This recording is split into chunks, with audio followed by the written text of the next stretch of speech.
Boa noite, graça e paz a todos.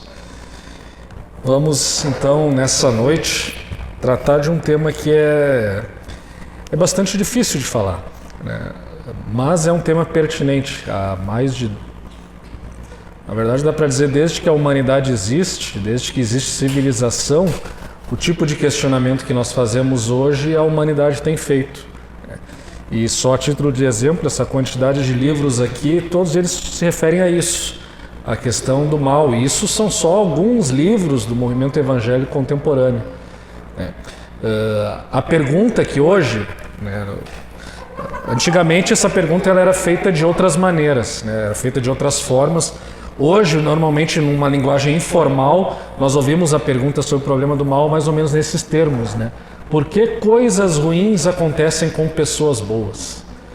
Ouvimos essas perguntas. Pessoas que estão afastadas da igreja costumam fazer essa pergunta. Pessoas que não têm fé também fazem essa pergunta. E muitas vezes pessoas da igreja se veem diante desse questionamento também. Elas se veem perplexos diante da realidade do mal. O mal na vida delas, o mal na sociedade, o mal em relação aos amigos delas, seus familiares. E elas se perguntam, então, por que essas coisas são assim? Afinal, a Bíblia não tem uma mensagem positiva, uma mensagem de um Deus poderoso, um Deus bondoso? E por que Deus tolera o mal e a níveis tão terríveis e drásticos, né? Eu poderia, se fosse esse o objetivo, eu poderia começar aqui relatando uma série de situações assim de sofrimento extremo, de situações de grande sofrimento para as pessoas. Pensem, por exemplo, o óbito de crianças pequenas que falecem, às vezes falecem em tragédias naturais, acidentes de trânsito. Pensem também em situações de pessoas que também aparentemente são íntegras, esse tipo de pergunta está na Bíblia, pessoas íntegras que perdem tudo, ficam na pobreza, ficam na miséria, doentes, enquanto que elas veem o ímpio prosperar. Ou seja, aquela pessoa que é perversa, aquela pessoa que faz o mal, aquela pessoa que não teme a Deus, ela prospera. Algum tempo atrás, por exemplo, quando teve isso já é questão de quase 20 anos, mas quando teve, por exemplo, os tsunamis lá na Ásia, na Indonésia, que morreram milhares e milhares, dezenas de milhares de pessoas, por causa daquele tsunami, eu me lembro que logo em seguida alguns teólogos já começaram a refletir ali. E alguns, inclusive, defendendo que, na verdade, Deus não podia ter controlado e nem previsto aquilo. Na verdade, Deus é amor e Deus é puro amor. E ele, na verdade, não tinha muito o que fazer, a culpa era dos seres humanos e da natureza. A natureza está evoluindo e, às vezes, Deus é pego de surpresa. Esse tipo de resposta pode ser compatível com algumas religiões pagãs, mas de maneira nenhuma é compatível com o Deus que a Escritura revela. A Escritura, desde o início, revela um Deus que é todo-poderoso, que nós dizemos onipotente, ou seja, alguém que tem o domínio sobre todas as coisas. A Escritura também nos fala de um Deus que é onisciente, ou seja, ele sabe todas as coisas e nunca é pego de surpresa. A Escritura também nos fala de um Deus cuja definição é amor. Deus é amor. Não é que Deus é isso aqui, não. Essencialmente, Deus é amor. Então, às vezes nós temos uma dificuldade de conciliar, poxa, mas Deus é amor e Deus pode todas as coisas, por que o mal existe? Muito tempo atrás, os filósofos também fizeram essa pergunta. E hoje em dia, alguns ateus procuram também vir a levantar questionamentos para tentar provar que Deus não existe, ou pelo menos a crença em Deus não faz sentido, porque o mal está aí e nós cristãos não podemos explicar isso. Então, antes de falar um pouquinho a respeito da perspectiva cristã sobre isso e como que nós podemos encarar o mal que sobrevém em nossa vida, o mal que acontece na sociedade, eu gostaria de passar um pequeno videozinho que eu até acabei esquecendo de colocar ali, mas é um vídeo curto de 5 minutos que ele, de uma maneira bem humorada, ele mostra como aqueles que não creem respondem ao problema do mal.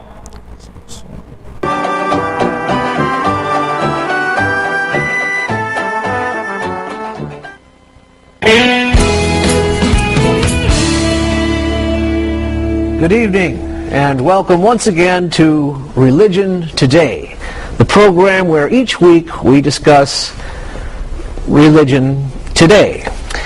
I suppose it really should be called Religion This Week, but it's not. Tonight on our program, we're going to, it really should be called Religion Tonight, but it's not. Tonight on our program, we're going to be taking on one of the biggies, that nagging question, how could a loving God allow evil? We've invited a panel of experts to discuss with us tonight. Let me introduce our panel. First we have Dr. Thaddeus Gorganas, a professor of theology at the University of Northern Southern. Stanford Nutting, former seminarian who now teaches religion at Alliance Community College. Then Reverend Dr. Wilhelmina Fritz, director of the Women's Institute at Digressa Theological Seminary. And finally, Professor Kaufman Walterhosen, chairman of the philosophy department at ETI. Let's begin with Dr. Thaddeus Gorganas. Dr. Gorganas, how could a loving God allow evil? Well, I think it's very clear. God is not loving.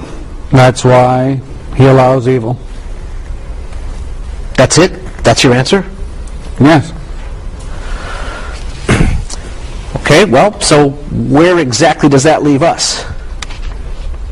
I don't understand. No, you don't. You see, if God is not loving, as in your scenario, wouldn't it at least be a good idea to make peace with God, since he's the sort of God that allows evil? That is one theory, but it has made a lot of people very unhappy. Well, you've made me unhappy, considering what we paid you to come on the program. Let's move along. Next we have Dr. Stanford Nutting, you're not a doctor. I'm an adjunct. Stan, how could a loving God allow evil? Well, first of all, I'd like to say that I really don't think we should be in the business of making dogmatic statements about God, or about anything else for that matter. Religion's not about that. It's not narrow and about defining things and being distinct. It's indistinct and blurry, you see? But I do think we could go this far. There are evil things in the world. There are no evil people, but there are bad things that happen to good people. And we're all good people, aren't we? We're all good people. We're all good people, aren't we? That's right, we are. And so if that's the case, and if you want to practice some theology, before I left seminary in the 70s, we did learn this much. If God allows bad things to happen to us, well, then he must be just a little weak. But that's okay. It's okay that God's weak. So, we've got ourselves a weak God. Stan, can we worship a weak God? Wouldn't it be better just to worship evil because evil's stronger?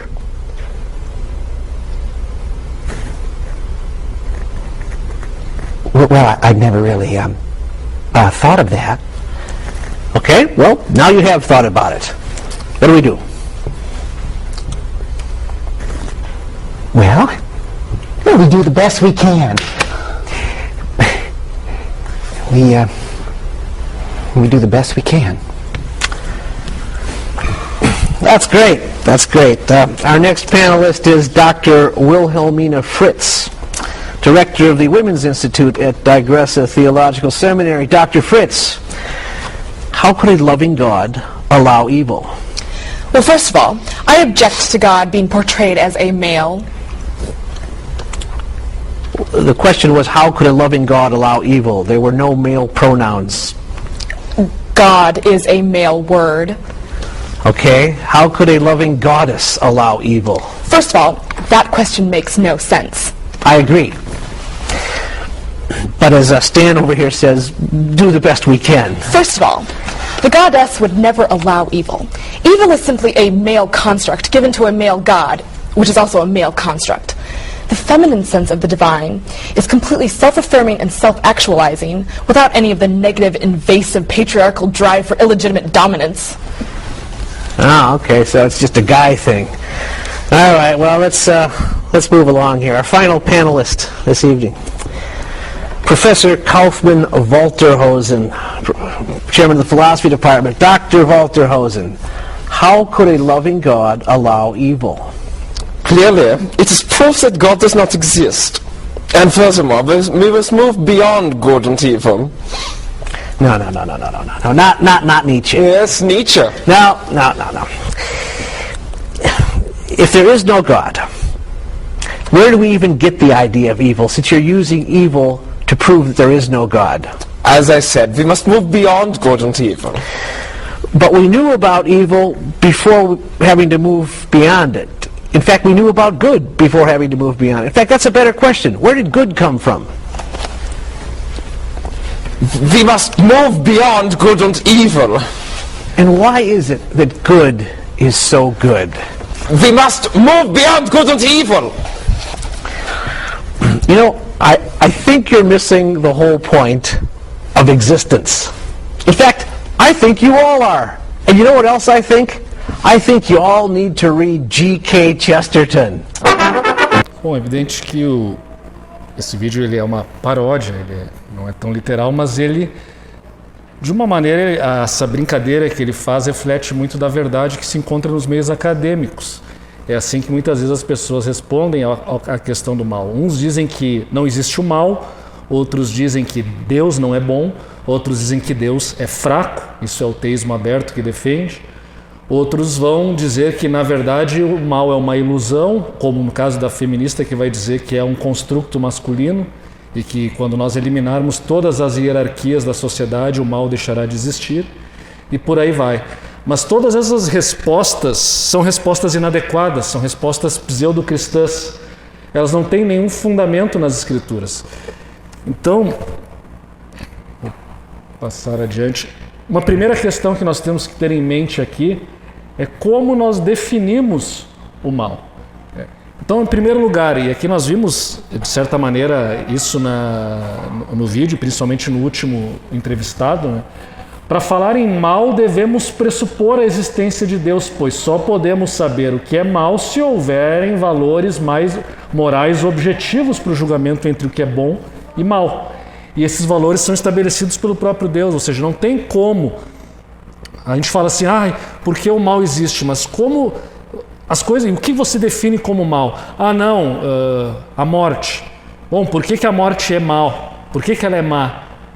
De onde tu tira que a morte é má? Simplesmente porque te desagrada? Simplesmente porque tu não cessa de existir? A dor física ela é má. Quem define isso como mal? É simplesmente as nossas sensações? Ou será que existe uma verdade absoluta que, portanto, pode definir o que é bom e o que é mal? Por que abusar de mulheres é mal, é errado? Por que as pessoas são contra a agressão de mulheres? Porque as pessoas são contra raptar mulheres para que elas se tornem esposas, como faz o Estado Islâmico, por exemplo. Porque nós achamos que relações sexuais com crianças é errado. Nós temos uma noção de certo ou errado. E essa noção ela é dada, nós temos essa noção de absoluto, ela tem que ser dada por um ser absoluto. Se não houver o ser absoluto, os padrões morais nós mesmos criamos. E nós criamos conforme nosso bel prazer. Uma tentativa de que isso acontecesse nós temos, por exemplo, no regime comunista. É o Estado que define o certo e o errado. De certa maneira, até mesmo o nazismo foi isso.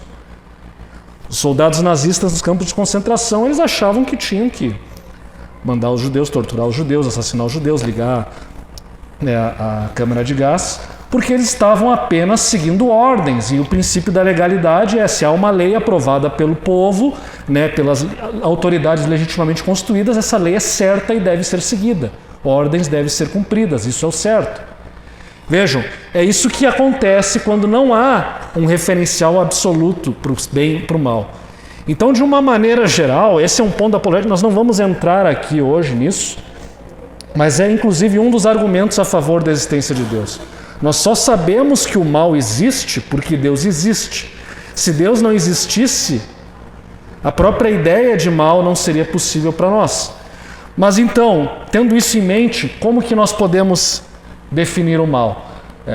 Normalmente, para falar do problema do mal, as pessoas dizem que existem dois tipos de mal, grosso modo, o mal moral, O Holocausto é um exemplo de mal moral, por exemplo, eu mato pessoas porque eu acho que elas são inferiores, eu extermino os judeus e uma série de outros grupos, eu abuso de mulheres, isso é um mal moral. Nós agimos, a nossa ação humana é uma ação má, ruim, errada, que produz mal para o próximo.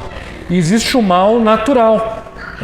Então, por exemplo, o tsunami na Indonésia que matou milhares de pessoas, os terremotos, né, que de tempos em tempos matam também milhares de pessoas, um vulcão que expele, que às vezes também mata, a cidade de Pompeia, que foi soterrada pelo vulcão na Itália. Então, esses são exemplos de mal natural. Não dá para. Claro que hoje em dia até se diz que o aquecimento global, que a responsabilidade do ser humano está acelerando os desastres naturais. Mas antes disso, os males naturais sempre aconteciam, independentemente da interferência humana. A morte, inclusive, ela sempre vem.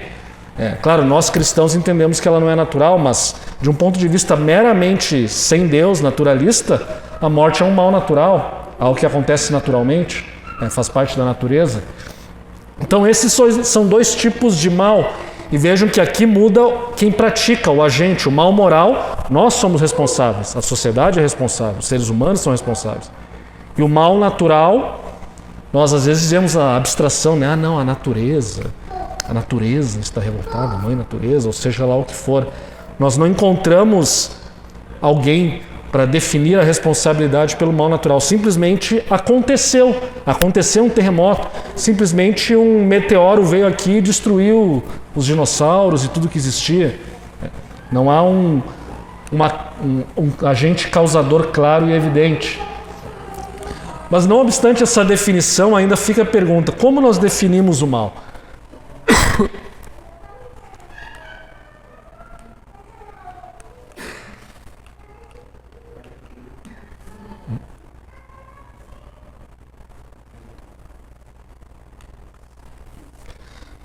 Existem muitas discussões filosóficas sobre isso, também não quero entrar, não é o nosso objetivo aqui, eu quero passar o mais rapidamente possível por isso, mas a questão é a seguinte: independentemente das discussões sobre o mal, se o mal é isso, se o mal é aquilo, todos nós temos uma noção de mal, temos uma noção de certo ou errado, nós temos a noção de que matar alguém é errado, nós temos uma noção de que roubar, pegar algo que não me pertence, que pertence a outra pessoa é errado, nós temos uma noção de que destruir as coisas pode ter consequências ruins.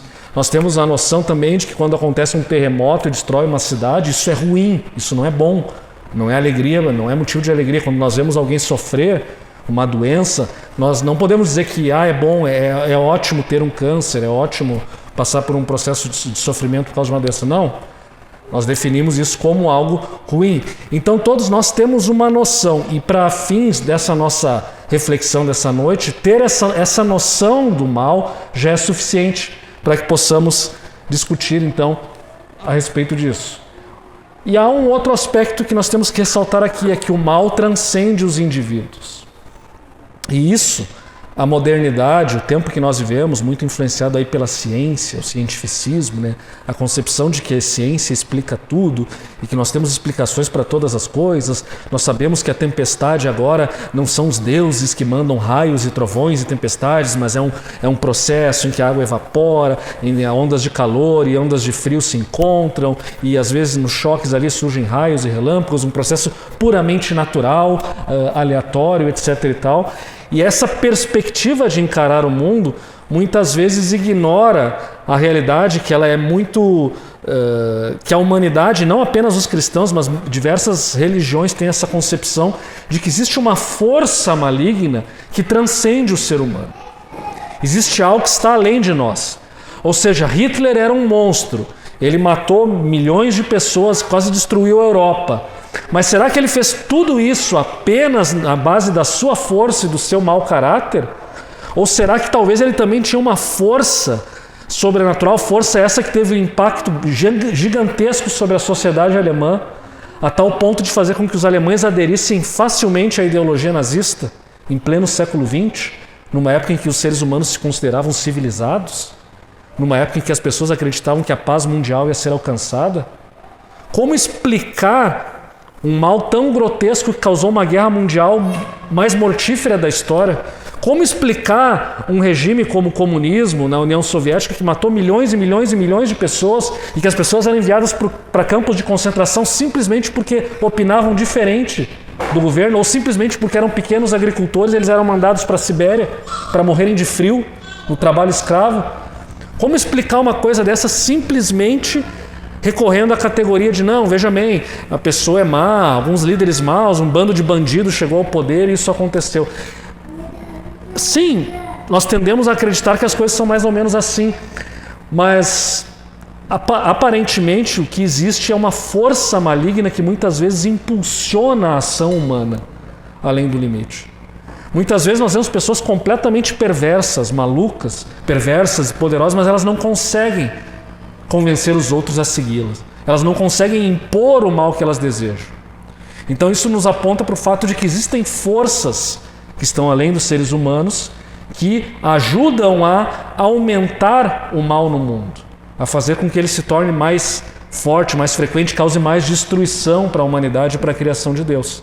E nós, como cristãos, associamos essas forças a Satanás. Satanás, os demônios, é assim que a Escritura chama a essa força que está além dos seres humanos e que se opõe ao próprio Deus, né, para destruir a criação de Deus. Nós vamos continuar. Quando nós falamos do problema do mal, nós estamos falando de uma coisa chamada teodiceia. Teodiceia significa, assim, a palavra teos de Deus e diceia é de julgamento.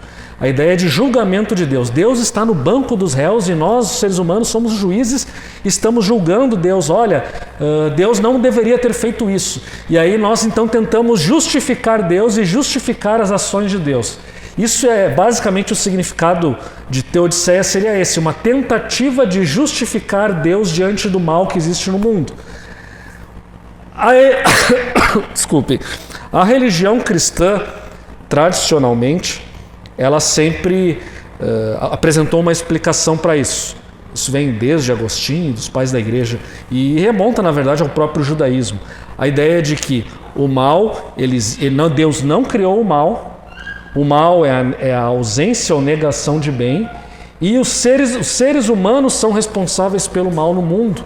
E aparentemente uma classe de seres, que nós chamamos de Satanás, a serpente do Éden, também introduziu o mal na criação de Deus. Deus, de certa maneira, participa porque ele criou Satanás, ele criou todas as coisas, então de alguma maneira Deus tem uma participação nisso, mas ele não é o autor do mal, ele não é o responsável pelo mal, mas nós somos responsáveis pelo mal que existe. Então, até então era basicamente essa concepção. Um dos principais defensores que escreveu para justificar a Deus foi este filósofo que nós temos aqui a imagem dele, ele se chama Leibniz, filósofo alemão da modernidade, escreveu no século XVII.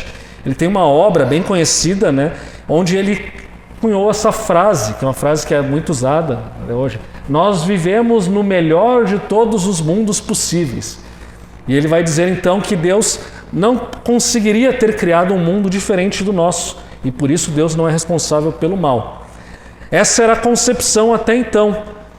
Deus, portanto, cria o mundo e ele tem motivos para tolerar o mal. Ele tem motivos. Talvez ensinar o ser humano, veremos isso mais adiante, talvez levar a humanidade a progredir, talvez permitir que os seres humanos se responsabilizem pelos seus atos e pelo mal e depois sejam julgados. Deus tem os seus motivos, mas o mundo que existe é o melhor mundo possível. Deus não poderia ter feito algo melhor para alcançar os seus objetivos de ter a humanidade em comunhão com Ele, glorificada com Ele, sendo semelhante a Ele. Era necessário que houvesse todo esse processo, inclusive com o sofrimento que nós passamos neste mundo. Isso era aceito de uma maneira geral. Até que essa gravura que está do lado nos mostra aqui o terremoto de Lisboa em 1755. O terremoto foi algo tão grandioso, os europeus não estavam acostumados com isso, ele veio acompanhado também de uma espécie de tsunami. A cidade foi destruída, os edifícios, praticamente todos os edifícios desmoronaram, houve também grandes incêndios e o pessoal que escapou também muitas vezes foi pego pelas ondas do tsunami. Ali com o Rio Tejo, né, que tem próximo ao mar ali, então veio aquilo e também causou muita mortalidade na cidade. E as descrições dos sofrimentos da população são bem impressionantes. E isso afligiu a Europa e os filósofos da época. E os filósofos então começaram a debochar de Leibniz e começaram a questionar essa teodiceia, que existiam essas explicações para explicar o mal no mundo. E desde então, dizem os estudiosos, a filosofia no Ocidente, e aí nós temos Kant, temos Hegel, temos Marx, nós temos até a psicanálise de Freud, nós temos Nietzsche, e assim vai indo até hoje. Nós temos, no fundo, os filósofos estão refletindo sobre a perplexidade diante do mal. Qual é o sentido da existência humana num mundo em que o mal existe, se é que o mal existe de fato, e aí vem a discussão sobre o que é o mal e etc e tal.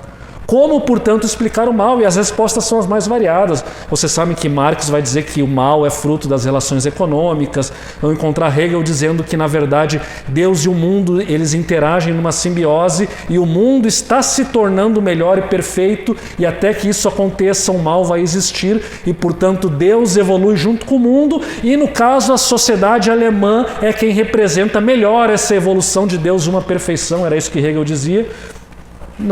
Algum tempo depois, os nazistas se apropriaram dessa ideia, então, para defender a superioridade da raça alemã, assim como Nietzsche também dizia que, na verdade, o bem e mal era uma ilusão e que, no fundo, então, as pessoas que são fortes, poderosas, elas são super-homens e eles têm que se colocar além do bem e do mal e se impor sobre o resto da humanidade que é fraca e frágil.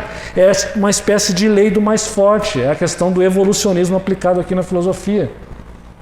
Então assim foi, e o darwinismo que veio nisso tudo deu uma pitada a mais então na explicação do problema do mal. No final das contas, somos frutos de uma evolução aleatória. Na verdade, falar de mal não faz muito sentido. Se formos levar a sério o evolucionismo como um naturalismo caótico, sem nenhuma providência divina guiando aquilo, a única conclusão possível é que somos frutos do acaso e que, portanto, o mal não existe. E se nós nos sujeitamos a certas regras, é apenas para convivermos melhor em sociedade.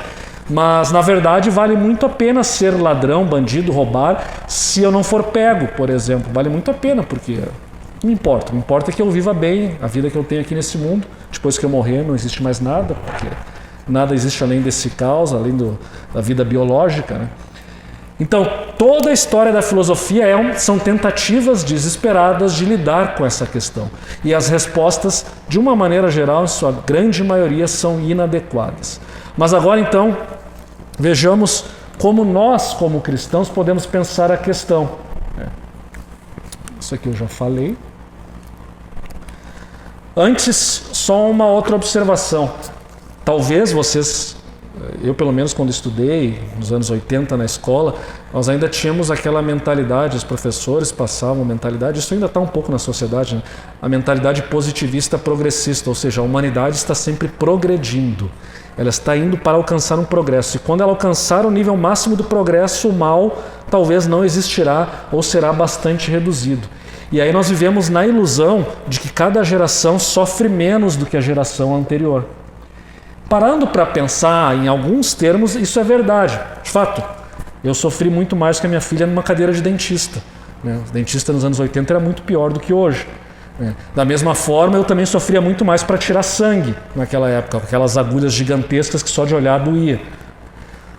A medicina evoluiu muito para mitigar o sofrimento humano na questão da saúde física. E em alguns casos até mesmo da saúde mental, com a psiquiatria, alguns remédios, etc. e tal. Mas isso não significa que o ser humano sofra menos, por exemplo, diante da morte de um ente querido. Crianças continuam a morrer, pais continuam a enterrar filhos, guerras continuam a existir, abusadores continuam e cada vez mais abusando de crianças, abusando de mulheres, abusando até de outros homens mais fracos do que eles. Então, a maldade humana ela não mudou, não avançou. E aqui, no início do século XIX, havia uma ilusão gigantesca de que nós estávamos rumo a um progresso infinito. E aí veio a Primeira Guerra Mundial e jogou essa concepção por água abaixo. Mas, novamente, as pessoas falaram, não, agora que nós estamos nos reerguendo, as coisas vão melhorar. A Segunda Guerra Mundial veio. E se vocês pararem para pensar, o que foi vivido nesse período da Segunda Guerra Mundial e do comunismo, são atrocidades tão grandes que nós não vimos isso por milênios na história da humanidade. E foi a sociedade europeia supostamente desenvolvida, supostamente muito culta, muito educada, moralmente superior aos povos primitivos que estava na vanguarda de tudo isso. Então, a ideologia do progresso, a ideologia progressista, ela é uma ilusão. O mal ele continua forte e continua agindo, e nós não vamos eliminar o mal pelo progresso.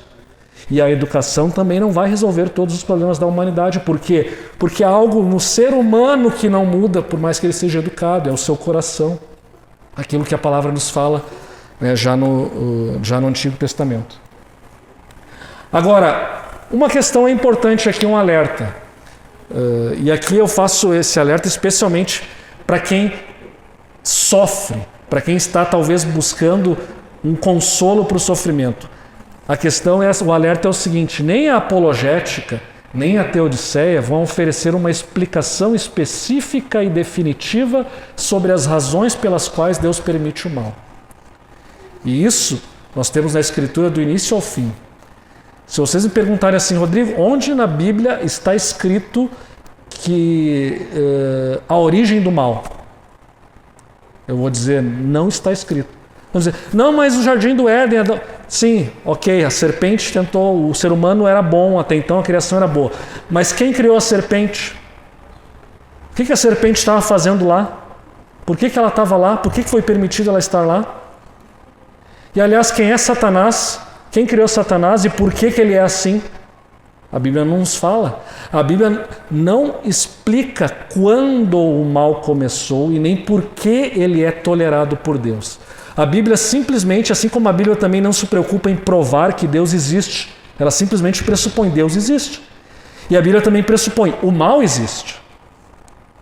Agora, Deus existe, o mal existe. Como nós vivemos com essa realidade? É isso que a Escritura procura explicar. Respostas racionais a filosofia procurou dar. E vou dizer que a filosofia dá umas respostas bem interessantes. Ela nos ajuda, muitas vezes, mas não são respostas definitivas. Nenhum de nós conhece a mente de Deus e pode dizer por que Deus permite todas as coisas. E o problema, portanto, ele se coloca da seguinte maneira: Deus é todo poderoso, Deus é todo bondoso, mas aí vem a terceira afirmação: o mal está presente no mundo. Os ateus, os incrédulos, dizem o seguinte: a terceira premissa não é compatível com as duas primeiras. Ou Deus, isso vem já desde a Grécia Antiga, né, Epicuro, ou Deus não é todo bondoso, e por isso ele não é bom, ele é perverso e permite o mal no mundo, ou Deus não é todo poderoso, ou seja, ele é fraco e por isso existe o mal no mundo, ou então o mal não existe, é uma ilusão, mas nós sabemos que o mal existe. O budismo ele tenta explicar o problema do mal dessa maneira: não, o mal não existe, o mal é uma ilusão. Se vocês evoluírem, atingirem um estado de consciência mais elevada, né, vocês vão inclusive dissolver a existência individual de vocês no todo, e vocês vão perceber que o mal não existe. O mal é uma ilusão, que existe é simplesmente a realidade que está aí, ela não é nem boa nem má. Essa é uma explicação que o budismo dá, mas não é a explicação cristã. Nós, como cristãos, entendemos que as três afirmações são verdadeiras. Deus é bondoso, Deus é poderoso e o mal está presente no mundo. Mas aí então vem a questão de como isso é possível. Não há nenhuma incompatibilidade lógica. Esse filósofo, ele é teólogo também, ele é um filósofo cristão chamado Alvin Plantinga, ele é professor universitário, é vivo ainda, escreve livros. Ele escreveu esse pequeno livrinho, Deus, a Liberdade e o Mal. E quem quiser encontrar uma abordagem intelectual ao problema do mal, uma abordagem lógica, eu recomendo que leia este livro. Eu não vou aqui tratar do que ele fala porque é bem pesado, e eu acredito que esse nem é o maior problema que nós temos com o mal. Não é vejam, eu não consigo consolar uma mãe que perdeu um filho explicando logicamente que é possível que Deus seja bom, que Deus seja poderoso e que o mal exista. Isso não traz conforto nenhum. Nós temos que pensar como lidar com a realidade do mal na nossa vida concreta. Então, a abordagem que nós temos que pensar aqui é uma abordagem pastoral. Uma abordagem para nós dizemos o problema emocional do mal. Ou seja, o nosso sofrimento pelo mal que nós sofremos ou pelo mal que nós vemos o nosso próximo sofrer. É com isso que precisamos lidar. Mas assim, hoje em dia é uma conclusão geral da filosofia que não há nenhuma incompatibilidade lógica entre as três afirmações. Ou seja, Deus pode ser todo-poderoso, Deus pode ser todo bondoso e o mal pode existir porque podem haver motivos para Deus tolerar o mal na era presente. E logicamente é possível provar que há sim uma razoabilidade em pressupor que existam motivos para que o mal exista no mundo criado por Deus. Inclusive se afirma que se Deus quer que o ser humano seja responsável pelos seus atos, ele não poderia criar um mundo sem a existência do mal, porque do contrário o ser humano não poderia ser responsabilizado. Então, para que o ser humano alcance o seu desenvolvimento espiritual e tenha comunhão com Deus, é necessário que ele passe por esse processo, é necessário que ele tenha essa oportunidade de conhecer o mal, de praticar o mal, de ser resgatado. Então, o mundo que nós vivemos, os filósofos vão dizer, é logicamente possível defender que o mundo que nós vivemos é o melhor mundo possível que Deus poderia ter criado. Ou seja, é lógico, não quer dizer que seja isso, mas quer dizer que logicamente é razoável pressupor que Deus pode ter motivos para tolerar o mal. Mas isso é só uma questão de lógica. Muitas vezes os ateus argumentam o seguinte: tá bom, logicamente eu não consigo provar que há contradição entre a existência de Deus e a existência do mal. Ok, concordo, o ateu vai concordar, mas ele vai dizer o seguinte: a questão é que o mal é algo tão evidente no mundo que é altamente improvável que Deus exista. Eles vão dizer assim: eu não posso provar que Deus não existe, mas é improvável que ele exista. E aí eles vão tentar então argumentar com base na quantidade de mal do mundo. Mas aí nós voltamos novamente para o problema que nós vimos tanto no videozinho como eu falei aqui no início. Se Deus não existe, como que você consegue quantificar a quantidade de mal que há no mundo? Como você consegue dizer que as coisas são boas? Vejam bem, você está tomando um capital emprestado do cristianismo. Você vai lá no conceito cristão de bem e mal, pega esse conceito e aí começa a definir as coisas como más e aí quer julgar Deus a partir disso. Mas se você é ateu, você tem que definir o mal a partir da sua concepção de ateísmo. E aí a verdade é que ele não consegue demonstrar nem sequer a existência do mal, porque ele não consegue fundamentar a distinção entre bem e mal. Então, o fato é que nós podemos refutar essa questão da probabilidade por essas cinco tentativas de explicação. E aqui eu vou falar bem rapidamente aqui, mas só um alerta. Nenhuma dessas explicações é definitiva, nenhuma dessas explicações é perfeita e nenhuma dessas explicações pode ser tomada isoladamente. Nós temos que pegar todas elas juntas para tentar analisar a questão do mal. Então, por exemplo, uma das perspectivas clássicas da fé cristã é dizer então que o mal existe por causa do livre-arbítrio, o mal existe por causa da liberdade humana. O ser humano escolheu praticar o mal, o ser humano desobedeceu a Deus, por isso o mal existe. O pecado entrou no mundo por uma escolha humana, por uma ação, Adão pecou, toda a humanidade caiu, e essa desgraça que é o nosso mundo é culpa da humanidade. E inclusive a própria criação se volta contra o ser humano e Deus permite que a própria criação tenha cataclismas e coisas que causam mal à humanidade também. E os próprios demônios e anjos que existem também muitas vezes atuam na criação para, digamos, catalisar, ou seja, para tornar mais exponencial ainda o mal que o próprio ser humano pratica. Essa é a explicação mais clássica que se dá ao problema do mal. Mas ela não é totalmente perfeita, porque vejam bem, a pergunta é aquela: de onde vem o mal? E por que Deus permite o mal? Essa pergunta não é respondida aqui. Agostinho vai dizer: não, mas o mal é Satanás, Satanás tentou. E quem fez Satanás? Ah, mas Satanás se rebelou contra Deus. E por que ele pôde se rebelar contra Deus? E como ele teve essa possibilidade, como ele conhecia o mal para se rebelar? Então, são questões que ficam pendentes. Há ainda um espaço aqui de mistério em que não se tem explicação. Mas aí então, vem a segunda perspectiva, a teodiceia pedagógica, que também foi muito usada ao longo da história da igreja e também na Escritura nós encontramos muitas vezes essa perspectiva. O livro de Jó, por exemplo, os amigos de Jó às vezes têm essa perspectiva, o livro de Provérbios tem essa perspectiva, o livro de Eclesiastes que nós estamos pregando aqui, estamos quase na conclusão do livro, amanhã nosso irmão Augusto vai trazer uma mensagem aqui do capítulo 11, o livro de Eclesiastes também muitas vezes aponta para essa verdade, o sofrimento às vezes ele vem para que Deus nos torne mais sábios. O sofrimento sobrevém ao ser humano para que ele possa crescer, e todos nós sabemos que é assim. Aquele ditado no pain, no gain, nós precisamos, a criança para aprender ela tem que se esforçar na escola e não deixa de ser um certo sofrimento, tem que estudar, ela poderia estar brincando, fazer outra coisa, mas ela precisa fazer o que ela não quer, mas isso é para o bem dela, ela precisa, ou seja, há um aspecto pedagógico. A Bíblia diz lá em Hebreus que Deus disciplina aqueles que Ele ama. A Bíblia chega a dizer até mesmo que Jesus Cristo foi aperfeiçoado pelo sofrimento. Alguém vai dizer assim, mas como assim Jesus não pode sofrer assim? Jesus não pode ser aperfeiçoado, ele já é perfeito. Sim, é verdade, Jesus já é perfeito. Mas o que ele está querendo dizer? Ele está aqui falando da perspectiva de que Jesus tinha uma missão aqui no mundo. E essa missão foi cumprida com perfeição por meio do seu sofrimento.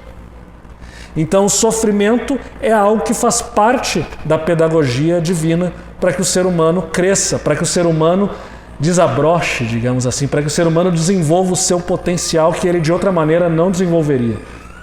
E a história humana está cheia de exemplos assim, né? Pregando aqui no púlpito, eu mesmo já falei, né, se a minha família não tivesse com crise financeira quando eu estava acabando o 2º grau, eu não teria passado no vestibular. Eu precisei me matar estudando porque era ou eu passava. Depois, quando eu saí da faculdade, se eu não tivesse a perspectiva de não ter o que fazer e também meus pais não podiam ajudar, eu não teria me esforçado tanto para estudar e passar no concurso. Mas foi as dificuldades que eu passei na vida que fez com que eu estudasse. Hoje, quando eu tenho mais conforto, eu percebo que eu não tenho o mesmo ímpeto e fôlego que eu tinha quando eu era mais jovem. Ou seja, a comodidade tirou a minha disciplina que facilitava que eu alcançasse uma condição melhor, uma condição mais elevada, ou ascendesse mais, ou mais rapidamente, adquirisse mais conhecimentos, etc. e tal. E isso é assim na vida de todos nós.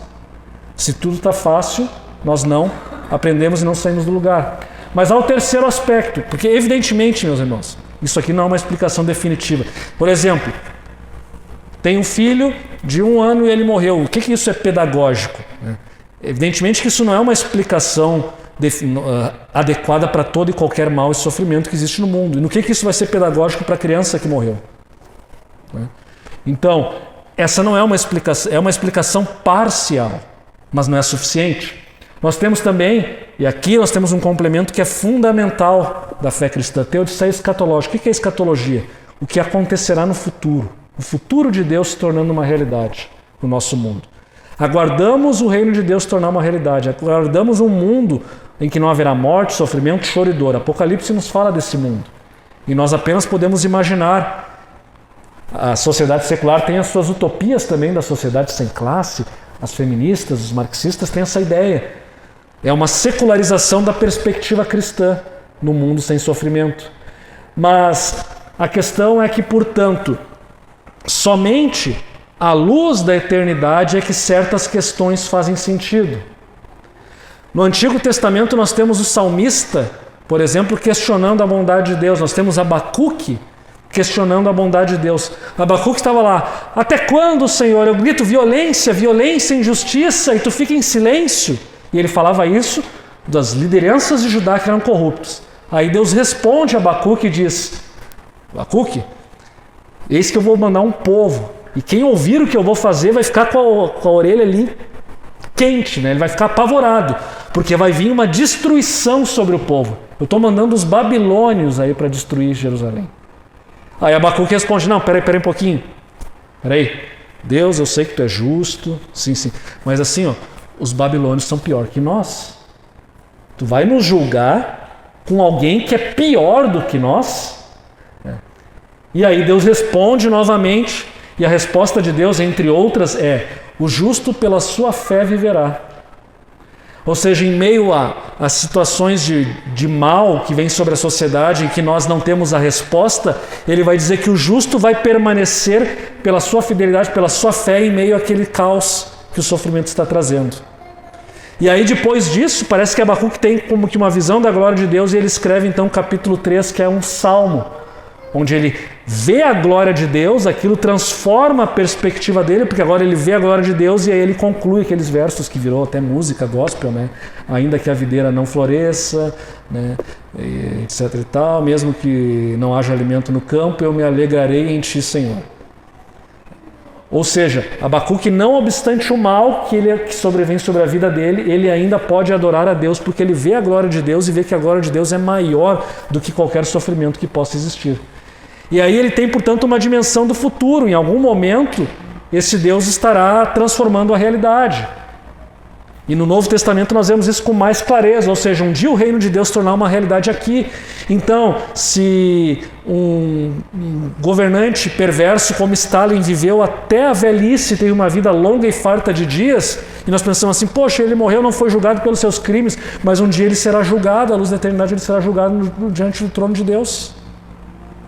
Hitler se matou para escapar do julgamento, mas um dia ele será julgado.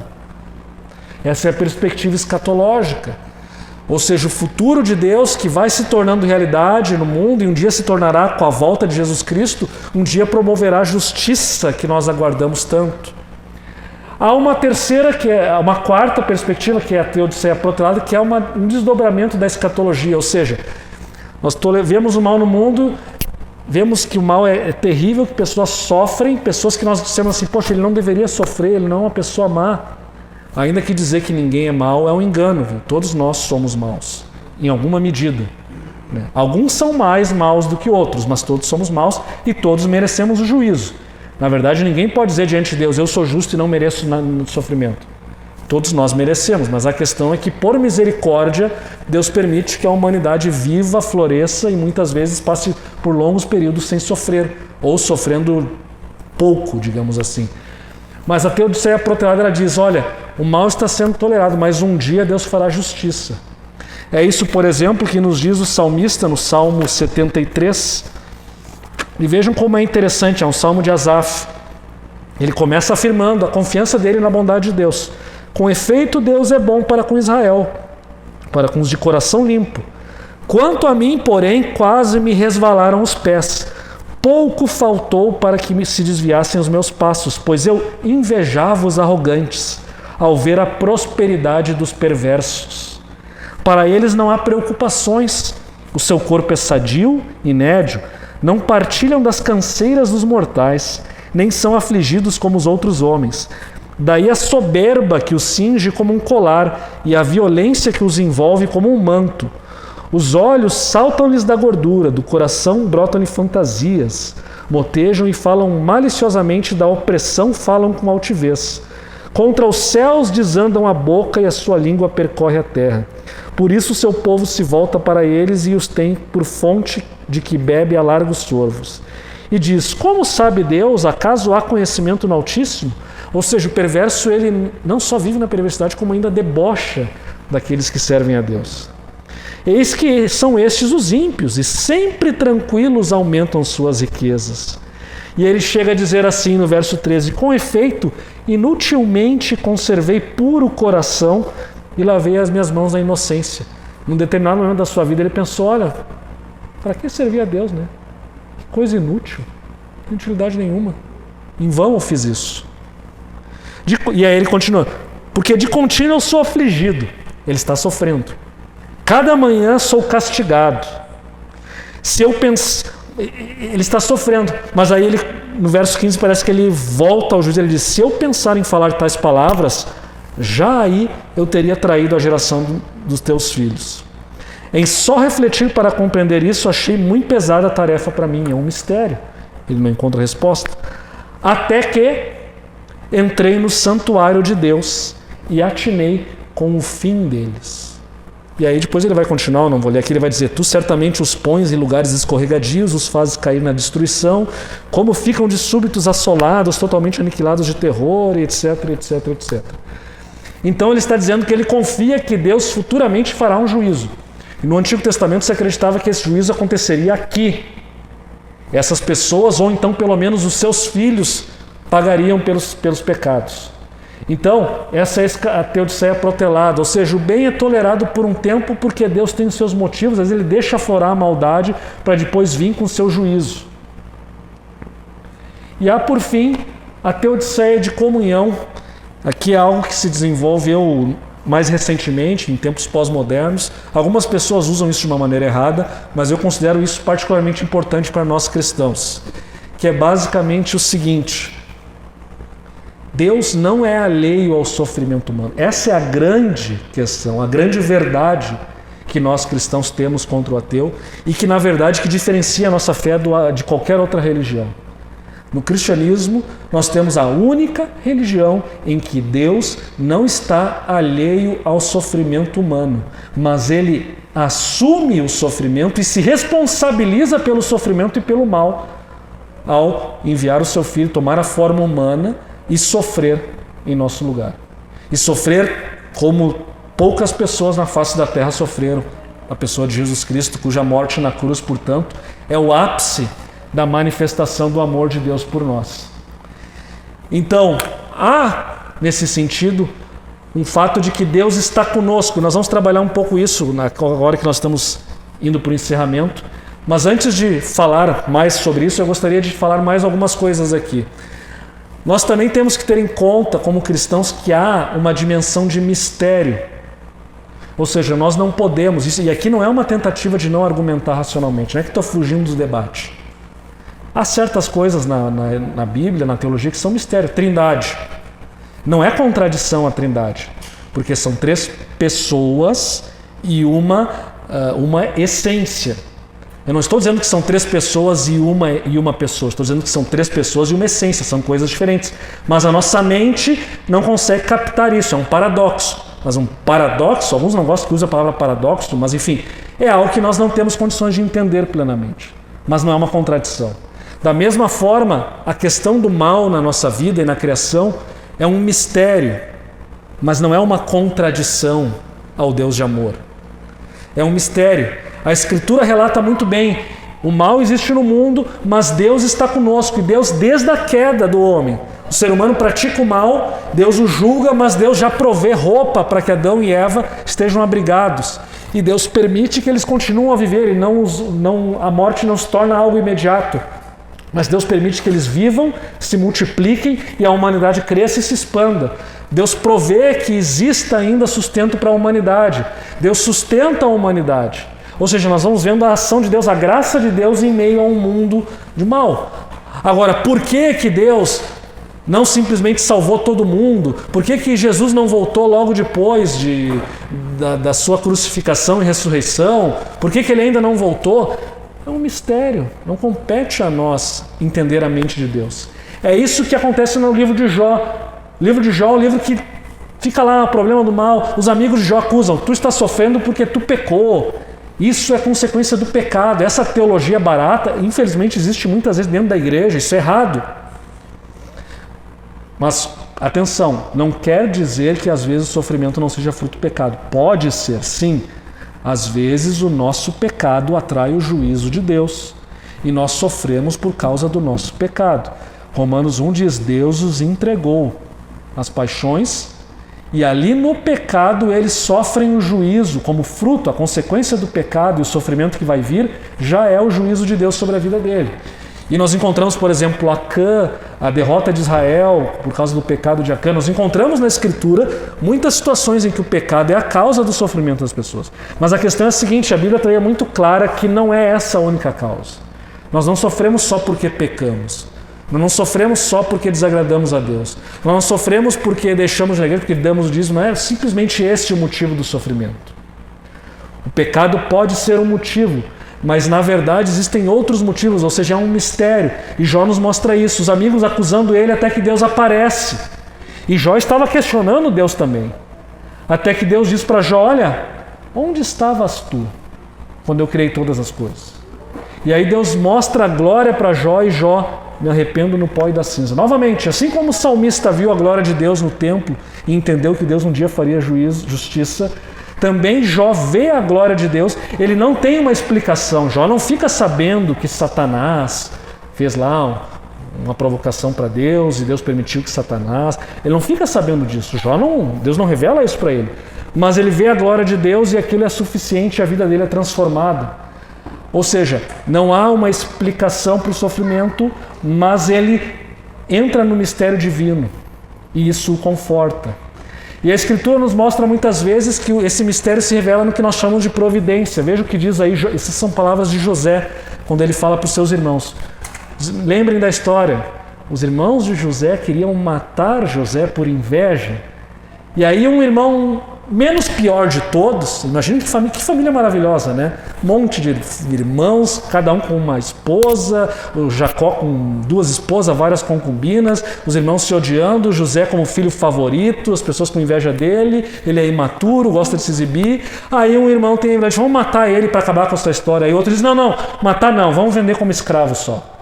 Venderam ele como escravo, ele vai para o Egito, sofre por anos e anos, é preso, justamente por não querer se corromper, porque ele poderia ter cometido ali adultério e estar numa posição melhor, mas não, por se recusar a fazer isso, ele é preso, fica na cadeia até que então Deus se lembra dele, tira de lá e ele se torna governante do Egito, e por ser governante com sabedoria, ele acumula alimentos e evita que a fome destrua toda a região do Egito e do Oriente Médio, inclusive a própria família de Jacó vai até lá para procurar comida. Então, depois de se revelar a ele, José diz, olha, vocês tentaram o mal contra mim, vocês planejaram o mal, vocês fizeram o mal contra mim, mas Deus o tornou em bem. Agora, quem poderia imaginar que vender alguém como escravo poderia resultar na salvação de tantas pessoas? Quem poderia imaginar que estar lá na prisão ia, em algum momento, ia abrir-se umas portas para que José então salvasse o Egito e toda aquela região? Ninguém poderia imaginar. Mas Deus, esse é só um exemplo de como a providência divina usa as circunstâncias do sofrimento para fazer a sua vontade. E nós, nem olhos viram, nem ouvidos ouviram o que Deus preparou. Nós não podemos, simplesmente somos limitados demais para entender isso. Já falei aqui do lamento. O lamento é outra maneira que nós podemos lidar pastoralmente com o sofrimento. Ou seja, a Bíblia nos diz que nós devemos levar diante de Deus nossa angústia com sinceridade. Eu já preguei aqui num domingo, foi logo depois que eu fiz o sepultamento do filho da irmã Tanira. Aquela foi uma das situações mais tristes da igreja esse ano. A irmã Tanira teve que sepultar o seu filho, jovem, 30 e poucos anos. Faleceu em decorrência de complicações na Covid lá em Brasília. Fizemos o sepultamento. A irmã Tanira com um sofrimento intenso.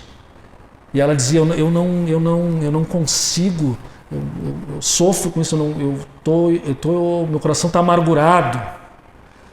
E sim, essa perda é terrível, talvez a maior perda que alguém pode sofrer nesse mundo. Mas, e aí então eu preguei Lamentações, capítulo 3, porque na verdade não apenas a irmã Tanira, mas toda a igreja estava triste com isso.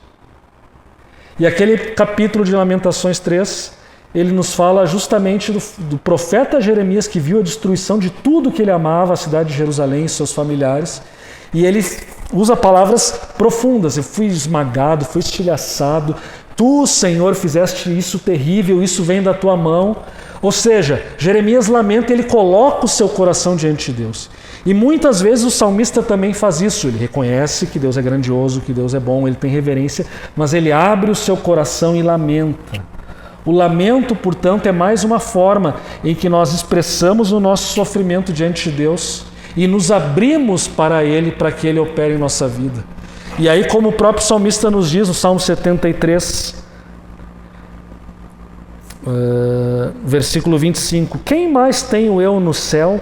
Não há outro em quem eu me compraza na terra. Posso querer me revoltar contra Deus, mas quem eu tenho no céu? Se eu me revoltar contra Ele. O que eu tenho? O que me sobra? O caos? O nada? A amargura? A falta de sentido? O salmista reconheceu isso, não obstante a sua amargura, ele também reconhece que Deus no final Deus é bom, e ele fala isso. Se ele não consegue sentir isso, ele fala isso por fé, até que Deus transforme o seu ser, até que ele veja a glória de Deus e seja transformado por isso. Então o lamento é uma forma que também a Escritura nos dá para que trabalhemos o sofrimento em nossa vida, encaremos o sofrimento. E encaremos isso da perspectiva de que Deus não está omisso diante do nosso sofrimento. E aí vem, então, o terceiro e último ponto, que é a complementação daquilo que eu estava falando antes, do Deus que se compadece de nós. Nós temos que olhar tudo pela perspectiva da cruz, inclusive o sofrimento. Lutero aqui dizia, numa das teses dele, do debate de Heidelberg, em 1519, ele disse: só é verdadeiro teólogo quem, ali a tese 20, quem compreende as coisas visíveis e posteriores de Deus, enxergando-as pelo sofrimento e pela cruz. Um outro apologeta cristão, Ravi Zacarias, ele disse certa vez que a cruz deve ser como o óculos, um prisma pelo qual nós enxergamos toda a realidade do mal, interpretamos o mal a partir da cruz. E o que isso significa? Significa que nós, quando olhamos a partir do sofrimento de Cristo, que é o Filho de Deus, e quando nós vemos que Deus derrota o mal, a morte, a miséria, o sofrimento, sofrendo em nosso lugar, e nós vemos que a cruz já estava prevista lá nos Cânticos do Servo, em Isaías 53, aqui o meu servo, que ele vai carregar sobre si a iniquidade de muitos, e ele vai ser moído pelas nossas transgressões. Aí nós entendemos que de fato Deus nos ama. Aí nós entendemos que não há incompatibilidade nenhuma entre a existência do mal e o amor de Deus e o poder de Deus. Porque, sim, Deus assume a responsabilidade. Sim, o mal existe, eu permiti que ele existisse. Eu decretei, alguns falam assim, eu decretei a permissão do mal. Eu decretei, eu criei, eu dei a possibilidade de que Adão pecasse, eu dei a possibilidade de que Satanás agisse dessa maneira. Eu permiti. Então, de alguma maneira, isso vem até mim. Mas eu não fujo da responsabilidade. Não vou dizer assim, não, isso não tem nada a ver comigo. Lavo minhas mãos com Pilatos. Não. Deus assume a responsabilidade e ele envia o seu próprio Filho para nos salvar do mal que existe no mundo. É o que nos diz esse famoso teólogo luterano, falecido há poucos anos, eu gosto muito dele. Ele tem esse trecho aqui que eu gostaria de ler para vocês. Deus também não se subtrai a essa responsabilidade pelo surgimento do mal na sua criação. Antes, ele assumiu essa responsabilidade pelo envio e entrega de seu Filho na cruz. Assim, Deus confirma a sua responsabilidade como Criador pelo mundo por ele criado.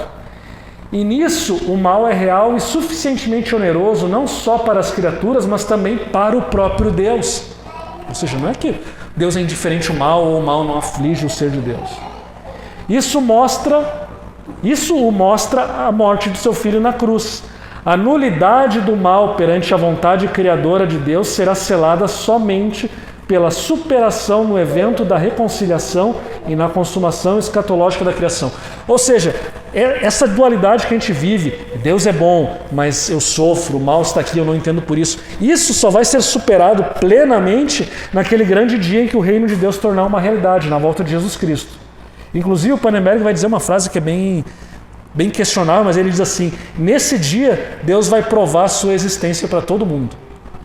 Ou seja, ninguém mais vai poder dizer que Deus não existe, porque eles vão ver com seus próprios olhos que Deus é bom, que Deus é amor e que as coisas podem ser boas e perfeitas e que Ele ama a todos nós. Da mesma forma, gosto de... Esse texto aqui é um pouquinho mais longo, mas eu acho ele poeticamente bonito.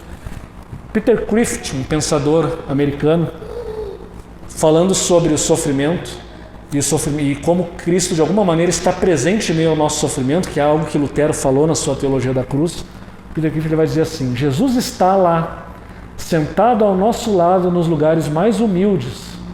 Estamos partidos, ele foi partido como pão por nós. Somos desprezados, ele foi desprezado e rejeitado pelos homens. Vou me aproximar aqui para conseguir ler um pouco mais. Bradamos que não aguentamos mais, ele foi um homem de dores e experimentado no sofrimento. As pessoas nos traem, ele mesmo foi vendido pelo traidor. nossos relacionamentos mais caros estão partidos, ele também amou e foi rejeitado. As pessoas se afastam de nós, esconderam o rosto dele como de um leproso. Desceria a todos os nossos inimigos, nossos infernos? Sim, ele o fez. Das profundezas de um campo da morte nazista, Corrie ten Boom escreveu: não importa quão profundas sejam as nossas trevas, ele é ainda mais profundo. Ele não somente ressurgiu dos mortos, mas mudou o significado da morte e, portanto, de todas as pequenas mortes, os sofrimentos que antecipam a morte e fazem parte dela. Ele foi morto a gás em Auschwitz, escarnecido em Soweto, injuriado na Irlanda do Norte, escravizado no Sudão. É aquele que gostaríamos de odiar e que escolheu nos devolver amor. Toda lágrima que derramamos toma uma lágrima dele. Ele pode não enxugá-las já, agora, mas o fará. Esse, portanto, é o Deus do cristianismo. Os muçulmanos não podem dizer que Deus amou a humanidade a tal ponto. Os muçulmanos não podem dizer que Deus assumiu o sofrimento humano. Os muçulmanos não podem dizer que Deus sofre. Os hindus, os budistas, também não podem dizer isso. É somente o cristianismo que apresenta, portanto, um Deus que sofre, um Deus que não está indiferente ao sofrimento. E esse, portanto, nos tempos que nós vivemos, são tempos pós-modernos. As pessoas não estão preocupadas meramente em argumentos lógicos, racionais sobre a existência de Deus. Elas querem ver se nós temos uma vida autêntica de relacionamento com Deus. Elas querem ver se aquilo que nós defendemos aqui na igreja funciona. Elas querem, de fato, ver algo de belo nas religiões. E quando nós vemos então que o cristianismo tem uma lógica interna, assim como o amor, Deus só pode ser amor se ele for um Deus trino, porque amor pressupõe que existam outras pessoas, e portanto Deus amou por toda a eternidade porque são três pessoas. Da mesma forma, o seu amor é revelado na encarnação, ou seja, Deus assume a condição humana. E por meio do seu sofrimento, ele derrota o nosso sofrimento, derrota o nosso pecado, derrota o nosso mal. Ele mesmo paga a penalidade pelo nosso pecado. Ou seja, ele mesmo sofre aquilo que nós deveríamos sofrer. E pagando a penalidade do nosso pecado na cruz, ele assim consegue derrotar definitivamente todo o mal, e especialmente o mal maior, que é a morte. É por isso que podemos ter esperança. É por isso que podemos então ter a perspectiva escatológica. É por isso que podemos esperar que o reino de Deus se torne uma realidade. Por isso que podemos ter essa certeza de que assim será. Porque Deus não está imune ao nosso sofrimento. Deus não está lá fora olhando. Ele está junto conosco. E Ele, portanto, participa do meu e do teu sofrimento diário. Pode ser que nós não tenhamos a resposta.